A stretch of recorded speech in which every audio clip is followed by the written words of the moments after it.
We sing children's songs. You'll find us singing like Little Einsteins, and when we're on like the Osprey, we're singing Little Einsteins in a scene, yeah. You know, she's always pranking me on set, and you know, there's not a day that goes by where I don't open the fridge and 1,000 colorful balls pop out, or you know, she's a little rascal, and I just love that energy on a set. I know.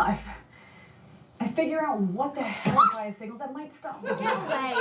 Michael Dougherty has made me a paranoid person, you guys. I'm like, oh, somebody's gonna prank me.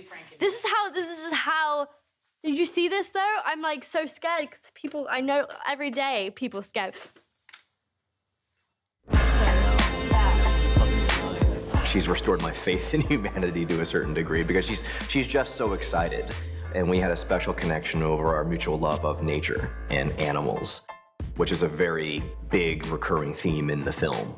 What I really admire about her is her strength, her intelligence.